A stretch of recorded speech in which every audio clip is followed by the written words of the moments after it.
একটা মানুষকে যদি মৃত্যুর সময় লাস্ট একটা চান্স দেওয়া হয় যে তোমাকে 1 মিনিট সময় দেওয়া হলো, তোমাকে কিছুক্ষণ সময় দেওয়া হলো, তুমি কোন কাজটা বেছে নেবে?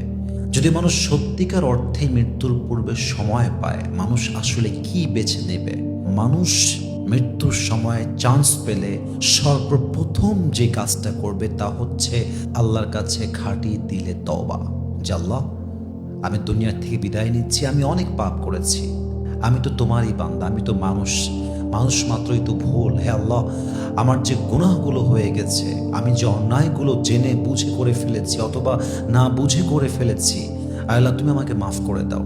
একটা বার মানুষ তওবা করতে চাইবে আল্লাহর কাছে, যে আল্লাহ আমার তওবাটা তুমি কবুল করো, আমার গুনাহগুলোকে তুমি ক্ষমা করো। এই চান্সটা মানুষ যখন বেঁচে থাকে 1000 বার চান্স পায়, তবুও কাজে লাগাতে চায় না। কত যুবক আমরা আছি, জেনা করেছি, আজ পর্যন্ত একটা বার তওবা করার প্রয়োজনটা মনে করি নাই। কত যুবক আমরা আছি, পর্নোগ্রাফি দেখতেই থাকি, একটাবার তওবা করার প্রয়োজন মনেই করি না।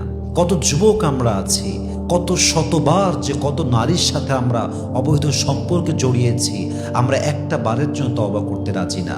আমরা কত জন আছি সুদ খাই, ঘুষ খাই, হারামে জড়িত, কত নারী আছি বেপর্দায় জড়িত, কত নারী আছে রাস্তাঘাটে বেপর্দায় ঘুরে বেড়ায়, কত নারী আছে হারাম সম্পর্কে জড়িয়ে আছে। একটা বার বেঁচে থাকা অবস্থায় তওবা করার প্রয়োজন বোধটা মনে করে না, অথচ মৃত্যুর সময় যদি চান্স দেওয়া হয়, সর্বপ্রথম মানুষ একটা জিনিস করবে, তার নাম হচ্ছে তওবা। সর্বপ্রথমই কাজটা মানুষ করতে চাইবে, যদি তার ভেতরে ইসলামের জ্ঞান থাকে, কোরআনের জ্ঞান থাকে তবে। এজন্য আমরা এই মুহূর্তে তওবা করছি, আল্লাহ আমাদের জীবনে যত পাপ আছে, যত অন্যায় আছে, সবগুলোকে ক্ষমা করে দিয়ে আয় আল্লাহ আমাদের সবাইকে নতুন একটা জীবন শুরু করার তৌফিক দান করো। পড়েন সবাই আমিন। মাথায় রাখবেন যে আল্লাহ তাআলা মানুষকে সৃষ্টি করেছেন এমনভাবে, যেমনভাবে তার মাঝে রয়েছে নফস কিংবা এই যে অন্তরের খারাপ চাহিদা, ঠিক তেমনিভাবে তার মাঝে রয়েছে আকল কিংবা বিবেক নামের প্রহরা। মানুষ তার আকল এবং বিবেক দ্বারা মোটিভেট হয়ে, উদ্বুদ্ধ হয়ে ভালো কাজ যেমন করে, ঠিক মানুষ তার নফসের কুমন্ত্রণায় পড়ে খারাপ কাজও করে। কিন্তু আল্লাহ তাআলা বলছেন, খারাপ কাজ যারা করে তাদের মাঝে সবচেয়ে প্রিয় বান্দা হচ্ছে সেই বান্দা যে বান্দা খারাপ কাজ করার পরে সেখানে অটল থাকে না, বরং সে আমার কাছে ফিরে আসে। ওয়াতুবু ইলাল্লাহি জামিআন আইয়ুহাল মুমিনুনা লাআল্লাকুম তুফলিহুন। হে মুমিনরা, তোমরা সবাই তওবা করো যাতে করে তোমরা সফল হতে পারো। আল্লাহ তাআলা বলছেন, যখন আমার বান্দা আমার কাছে ফিরে আসে, বান্দার সমস্ত আমলের মাঝে বান্দার তওবাটা আমি আল্লাহর কাছে সবচেয়ে প্রিয় হয়ে যায়। সুবহানাল্লাহ পড়বেন না আপনারা সবাই? অতএব বোঝা গেল, একজন মানুষ মৃত্যুর সময় যদি চান্স পায়, সর্বপ্রথম কাজ সে বান্দা করবে, তার নাম হচ্ছে তওবা। বলেন সবাই, তার নাম কি? 2 নাম্বার, একজন বান্দাকে যদি মৃত্যুর সময় চান্স দেওয়া হয়, 2 নাম্বার যে আমলটা বান্দা করবে তার নাম হচ্ছে নামাজ। মানুষ বলবে, আমাকে একটা বারের জন্য নামাজ পড়তে দেওয়া হোক, আমি একটা বারের জন্য নামাজ পড়তে চাই। দেখবেন ফাঁসির কাষ্ঠের আসামিকে লাস্টে 2 রাকাত নামাজ পড়ানো হয়। এটাকে আমি ভুল বললাম না ঠিক বললাম? চান্স দেওয়া হয় নামাজ পড়বা, তোমার শেষ নামাজ তুমি পড়ে নাও, শেষ নামাজ, last prayer in your life. মানুষ চাইবে যে আমাকে একটাবার নামাজ পড়ার চান্স দাও, যে নামাজটা সে প্রতিনিয়ত মিস দিয়েছে। ইভেন বাংলাদেশে অহরহ মানুষ আছে যারা জুমার নামাজটাও পড়তে চায় না, ইভেন তারা ঈদের নামাজটাও পড়ে না, তারা নামাজটাকে গুনেই না, তারা নামাজটাকে তাদের লাইফের কোনো অংশই মনে করে না। এরকম লোক আছে না, বলেন সবাই? কিন্তু মৃত্যুর সময় মানুষ চাইবে, আমাকে একটা চান্স দেন, আমি 2 রাকাত নামাজ পড়তে চাই। ওয়া আকিমিস সালাতা লিযিকরি, তোমরা নামাজকে কায়েম করো, আমাকে স্মরণ করো, নামাজটা মিস দিও না। একজন মুমিন যদি মুমিন পরিচয় দেওয়ার পরে সে নামাজ না পড়ে, সে কখনো মুমিন হতেই পারবে না, ঠিক কিনা বলেন? একজন মানুষের প্রথম পরিচয় মুসলমান হিসেবে তার নামাজের মাধ্যমে।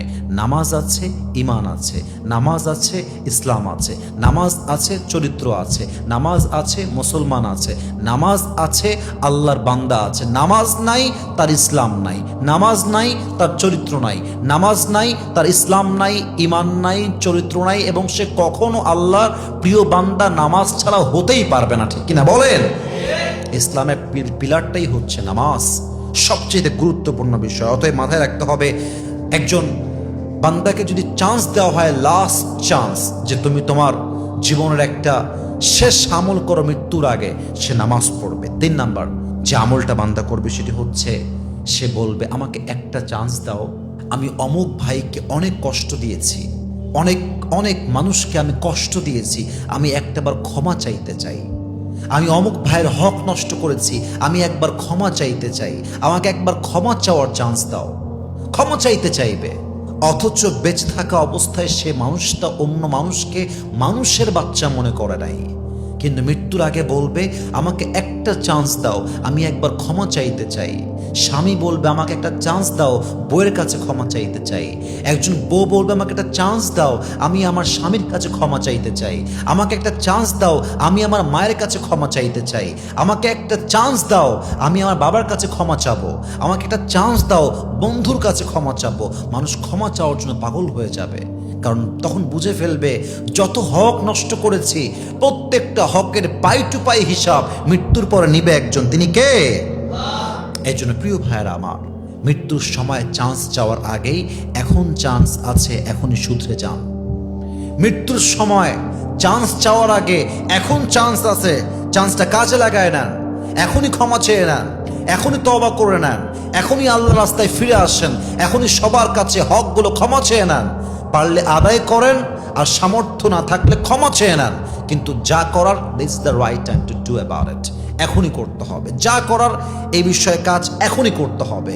অতএব মৃত্যুর সময় চান্স যেহেতু পাওয়া যাবে না, আমি তো জাস্ট একটা উইশ ম্যাটার নিয়ে কথা বললাম, যদি এরকম হয়, যদি এরকম হতো, বান্দা এই কাজগুলো করত।